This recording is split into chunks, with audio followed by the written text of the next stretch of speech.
All right, so our last lecture for this week is talking about the case study of energy independence. And so you should have read two congressional testimonies from two different perspectives about how we should pursue energy independence. One came from the CEO of an oil company, and the other from the director of a nonprofit organization aimed at environmental advocacy. So make sure that you have read that because there's a lot of information and a lot of nuance in those pieces. And there's also, I think it's a really good way to begin to understand the types of things that policy experts do, because one of the important things that they do is getting called in front of Congress to testify.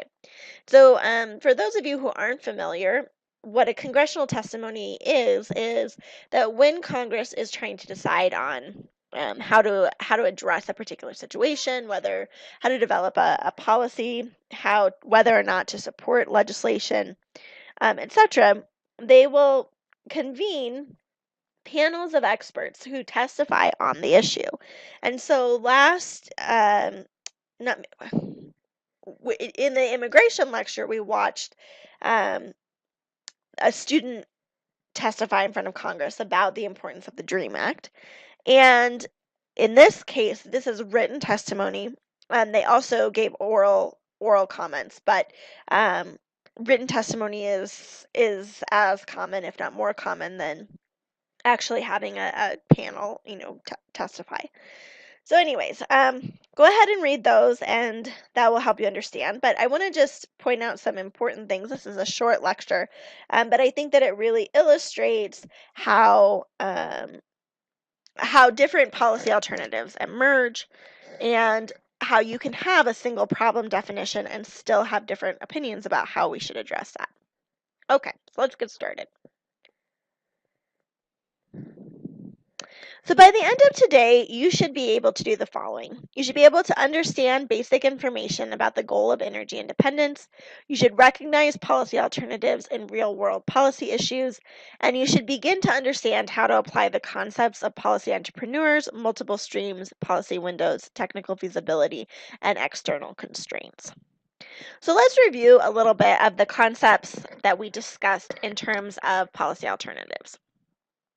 So there's this overarching concept of a policy alternative, and this is just the notion of multiple solutions for a given problem, right? So we talked about defining the problem. We talked about how the way that you define the problem constrains the options that you consider. But once you've gone ahead and defined that problem, there are still multiple policies that could be used to address the issue. So these are policy alternatives. We talked about this concept of multiple streams, which is a notion that problems, policy, and politics exist all at the same time, and that they exist independent of one another. So it isn't necessarily that a problem arises, people get together and start thinking about a solution, then they pick a solution, and then they fix a problem. Is that we often are actually strategically combining the problem and policy. In order to do that, we often rely on policy entrepreneurs who are just in the same way as business entrepreneurs. These are people who are investing their time and energy to make a policy successful. And so these can be a whole host of different actors. So you can have elected officials, you can have policy experts, you can have experts in a particular field that are not related to policy, non-governmental organizations, etc. But the key is that these people are putting in their time and money to push forward a particular solution. And when they're able to connect a particular problem with a solution and do it in a way that is politically feasible, so when they're able to link all three windows or all three streams, the policy, the problem, and the politics, that's when we create a policy window. And it's when those policy windows are open that we see policy change. And so I want to reiterate that policy alternatives are connected to the problem definition, and that the problem definition fundamentally alters the policies that we consider. And so I think we've talked a lot about that concept, but today we're going to focus on how even when you have a single problem definition, you can still have multiple alternatives that emerge. And so today what we're going to talk about is U.S. energy use. And so the U.S., as you are all aware, primarily uses fossil fuels for transportation and electricity. And we have a tremendous reliance on petroleum. So according to the U.S. Energy Information Administration, as of 2012, the U.S. imports about 40% of its crude oil. And so when you consider the fact that we rely on oil, this is a pretty significant amount of product to need to get from other countries. And when we think about our reliance on petroleum, I want you to consider the way that our nation is set up. So we have a huge country. We have a country we have states that are the size of many countries. And what that means is that we have had to figure out how to transport goods and people across this vast expanse of land. And as you know, coming most of you from Michigan, the automobile fundamentally changed how we thought about transportation. And so today, the way that we primarily transport both goods and people are through cars that run on petroleum. And so that means that our economy is fundamentally wrapped up in the petroleum industry. And so needing to import 40% of our oil makes us vulnerable. And if we can't get that oil, then our economy is at risk. Okay. Nonetheless, 40% is actually a really large reduction. So just 7 years ago in 2006, we were importing 60% of our oil. So well over half. And the reality is that we import that oil from over 80 countries. Okay, so we're not, even though we think about oil as something, the Middle East, right? Like that's the way that we think about it. In reality, we get oil and petroleum from all over the world. So our top 5 the countries that we import oil from are Canada, Saudi Arabia, Mexico, Venezuela, and Russia. So really only one Middle Eastern nation. And the thing that you should note about our number 1 supplier is that Canada is obviously not only our neighbor, but is also an ally. It's very unlikely that we would ever have a war with Canada or have conflict with Canada. And so this is really important from a geopolitical perspective. Okay. But because of this reliance, and because of how important petroleum and fossil fuels are to our economy, there has been an incentive, a push to gain energy independence. And so this began in the 1970s with the oil embargo. And if you're not familiar with this, there was an embargo in the 1970s that increased the price of gas just tremendously. And so, there are old pictures and videos where people would come with a siphon and siphon gasoline out of someone else's car because it was so expensive. That's why if you have like a late model 1970s or early 1980s vehicle, they often have keys on the gas where you would open the where you pop it to get to the gas tank to put in oil, right? So this was the first time that our nation really began to see our vulnerability and petroleum as a vulnerability. And so we began to talk about how to become independent of imports, essentially, right? How do we produce all of the energy that we need within our own country so that we are not at risk? And there are a couple of reasons for why this is important. So the first is geopolitics. Many people say that energy will be the source of our next great wars, right? Energy and water, because these are scarce resources that our economy relies on.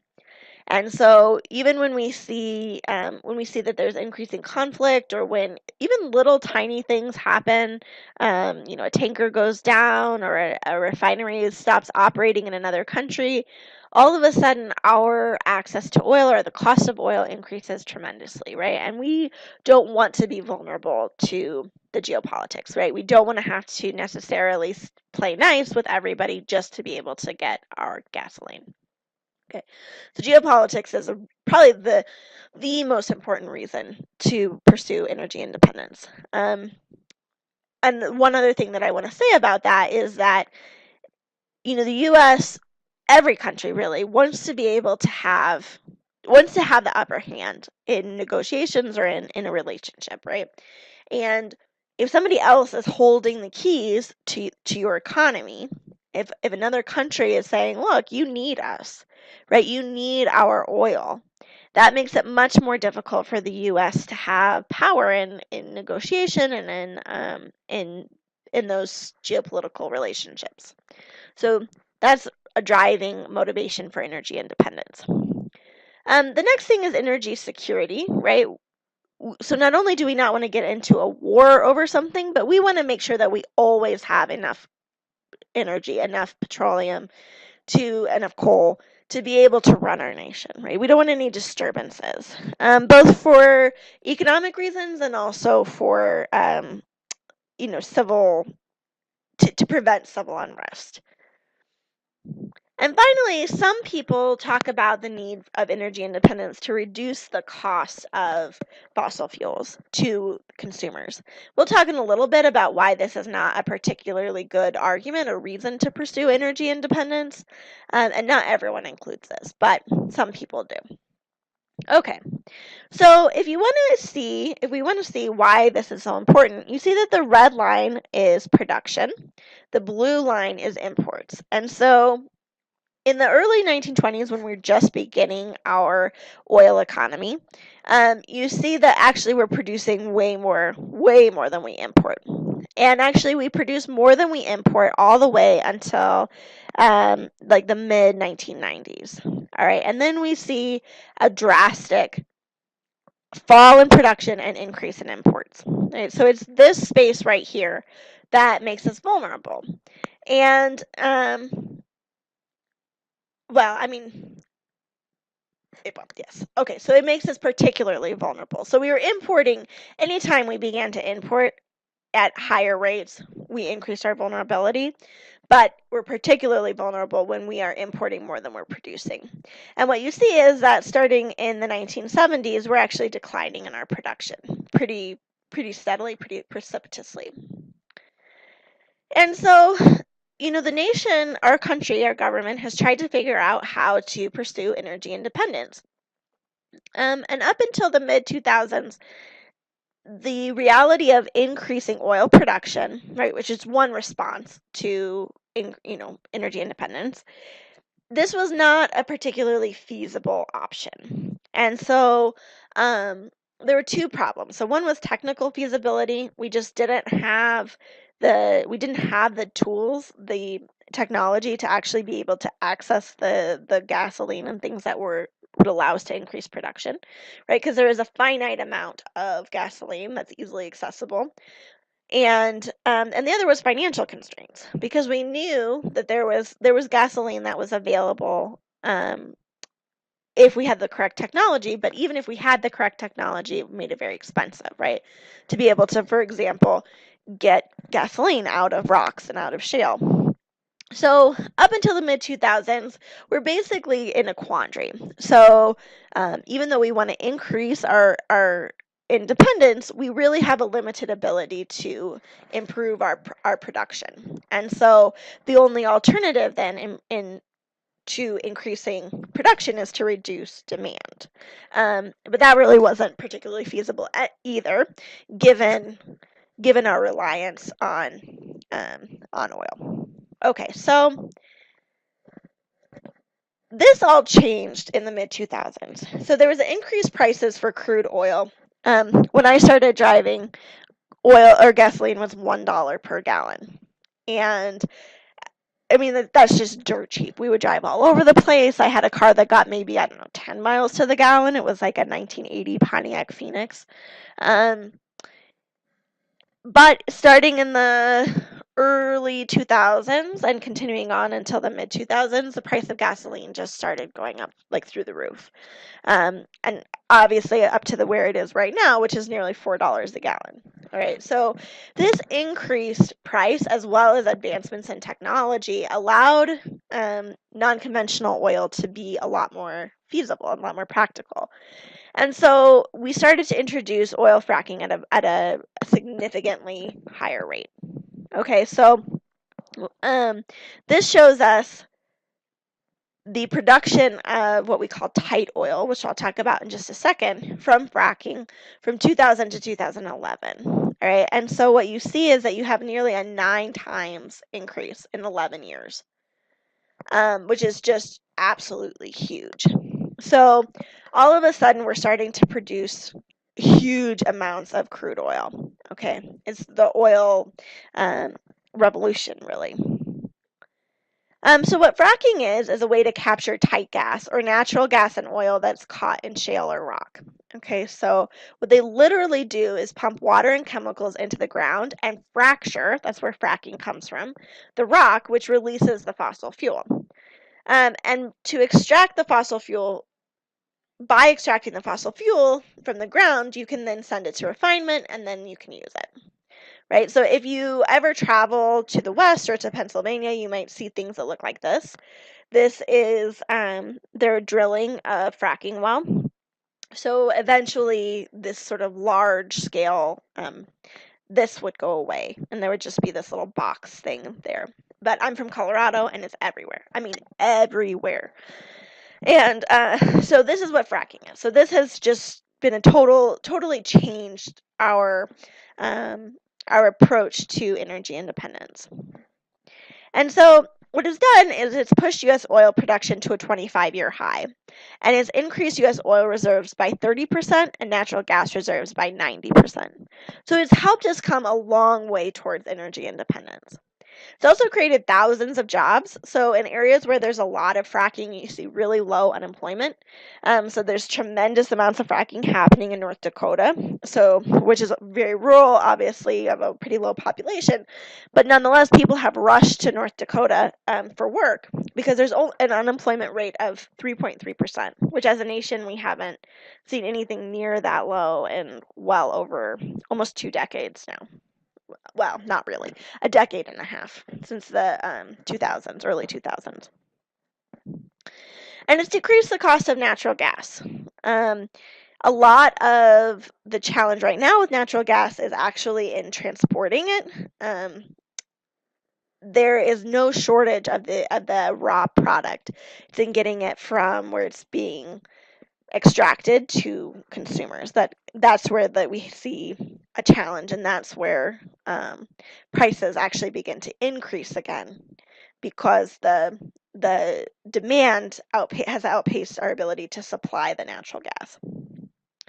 But the reality is that it doesn't really affect the cost of oil or gasoline, because the U.S. is a price taker, and this is particularly relevant to oil because natural gas is actually very difficult to transport, and so we mostly consume our natural gas. We don't really export it in the way that you can export oil. But what I mean by the U.S. being a price taker is that we only make up, even though we consume a lot on a per capita basis, we only make up about 9% of the global oil market. And what that means is that there are a lot of other people. There's a huge amount of demand out there. And so even if we increase the supply some, right, we're selling that oil onto the world market, and demand is still outpacing supply on a global scale. So as countries like China and India develop, their demand for gasoline has increased tremendously. And so we're still price takers. So even though we're producing more gas and oil, we're in a market where the supply is responding to a global demand. And so when people talk about the importance of energy independence or of increasing our oil production in order to reduce domestic gasoline prices, is just not the case. Like, it doesn't reduce domestic gasoline prices because we will always have to take the price that is set by global supply and demand. Okay, so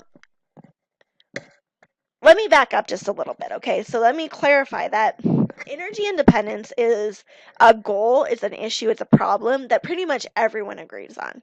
It doesn't matter what your political persuasion is, everyone recognizes the need to be independent, to not be needing to import oil at tremendous rates. And so fracking, increasing our oil production, is one possible response to that issue. Okay. Another response is building the Keystone Pipeline. Okay, so this is another suggestion to improve our energy independence. It's complementary to increasing oil production through fracking. The oil pipeline would run from Canada to the Gulf Coast, and what this would do is allow Canada, which is a net exporter of oil, so they produce more than they use, and is also our consistent and safe trading partner, right? As I mentioned before, we're not likely to be getting into a war with Canada anytime soon. So it allows them to get oil to U.S. refineries. And this is important because right now we import most of the oil that we refine. Okay, and the challenge is actually getting the oil from the place where it's coming out of the ground to the place that it's being refined. It would also allow us to transport oil that's produced in northern U.S. states to the Gulf Coast more easily because it wouldn't just be Canada that would be using the pipeline. The key is that it would make domestic or nearly domestic oil more readily available. Okay, so we're saying on the one hand, let's produce more, but on the other hand, let's make the oil or gas that we're producing easier to use and more readily available. So currently 60% of oil in U.S. refineries is imported. So there's plenty of space for additional Canadian or U.S. oil to be refined, and we would just reduce the amount that we were importing from other places. So those are two approaches that really focus on fossil fuels as a response to energy independence. But there are alternative approaches. So those who promote alternative approaches oppose a strictly fossil fuels approach to energy independence. And they fear that energy independence that's reliant on fossil fuels will actually hurt us in the long run. On the one hand, they argue that it'll make us less energy independent because eventually all fossil fuels are finite, right? And we will run out of them. And when we do, the question is, will we be prepared to move into a non-fossil fuel economy? But more importantly, they argue that relying on fossil fuels has devastating harm for the environment. That the carbon emissions fosters climate change that has these tremendous both environmental but also economic consequences. And so they oppose fracking because of potentially harmful wastewater and increased carbon emissions that are produced by fracking, because they don't just pump water into those rocks, right? They're pumping a chemical slurry, basically. It's toxic chemicals.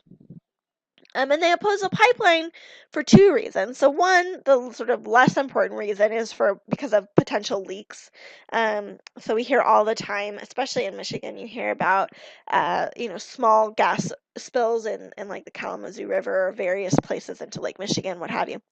So there's that fear that you would have leaks, that you would spill natural gas or gasoline into the environment, but more importantly, because it would make it easier to consume fossil fuels, which would increase carbon emissions and increase the environmental harm. And so they suggest some different things. So the one is that we invest in renewable energies. So the U.S. gives oil companies about $4 billion per year in tax breaks, and over their lifetime, the U.S. government has given about $650 billion in subsidies to oil, coal, and nuclear energy. In contrast, there are only a handful of programs that encourage investment in renewable energy and infrastructure. And so the argument is that we need to essentially level the playing field, that while renewable energies are still in the developmental stage and can still be quite expensive, it's because we haven't invested in them. And the reason people argue that gasoline that we have, fracking, right, is because we have invested large amounts of money into the oil industry to allow them to do research and development, to allow them to pursue these non-conventional ways of extracting natural resources. And to give some numbers, in contrast to the $650 billion in subsidies that we've given to oil and coal, we've only given about $50 billion in subsidies to renewable energies. And so the argument is that by investing in these renewable energies, you're going to have not only this important impact on the environment, not only are you going to encourage energy independence, because as we transition to renewable energies, you no longer need those fossil fuels that we're importing, but also that it will have a really profound impact on the economy, and allow the U.S. to be at the forefront of the global renewable energy market. Okay, so these are these three different solutions that come out of the same problem definition. So the problem definition is we need energy independence, and the solutions are, increase our oil production via fracking, increase our ability to use existing oil via the pipeline, or transition away from oil so that we would not have a need to import anything by using renewable energies. Now, how we decide between those alternatives, so part of it is through cost-benefit analysis, like we've talked about in our last lecture. So this is really laying out what are the costs, what are the benefits, what are the risks of these different alternatives. Part of it is evaluating the national mood. Is the nation really ready to transition to renewable energies? Are people supportive of that? We have seen a real transition and real support for environmental policies and for green technologies. And so the national mood is quite favorable as compared to how it has been in the past. But this is something to really consider, right? Because if the public isn't supportive, you're not likely to have a successful policy, even if it's the best one. Part of it is focusing events and crises. So, there's a lot of, when you have things like the Deep-Sea Horizon oil spill, that makes people really think twice about whether it's a good idea to pursue these non-conventional ways of getting oil, right? Should we be doing deep sea drilling? Should we, what are the risks of fracking? And so those can have a real impact on whether or not, on the national mood and whether or not policies are likely. And that really ties in a lot to the political feasibility. So that has some to do with the political mood, and we'll talk about this more next week. But it also has to do with whether or not there's going to be support, whether or not you're going to be able to get legislation passed. And we have to weigh our unintentional consequences, which we're also going to talk through. And the way that policy analysts do this is by gathering evidence, right? It's by looking at numbers. It's by doing surveys. It's by interviewing experts, trying to figure out the most information that they can to be able to analyze and assess, come to some kind of a relatively objective conclusion.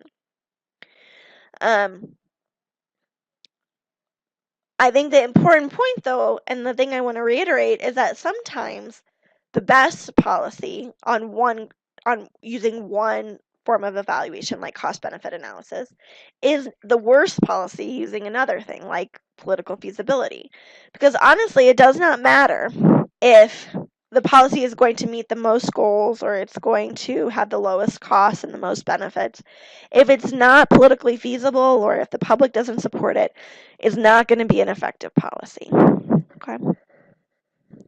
So that gives you a good sort of tangible example of how policy alternatives play out in real life, and how you can have a single problem definition with multiple solutions. For this week, I want to reiterate that you have reading and lectures. So you had the policy alternatives lecture that you should have already watched, the cost-benefit analysis lecture you should have already watched. This is our last lecture for this week. You should make sure that you have done the reading for this week as well so that you are prepared for next week's assessment. Because like it or not, this semester is flying by. So we're already halfway through the semester, and that means that your next unit assessment will be next Friday. So not 2 days from now, but Friday, or 3 days from now, but the following Friday. And so you want to make sure that you're really keeping up with the work so that you're prepared to do that. As I mentioned before, I should have your discussion posts and tests completed by Wednesday or Thursday after evening. Your discussion posts are due on Saturday. Again, you got that extension because of the delay in getting your lectures, and your response post is due on Sunday, both of those by 11:59 p.m.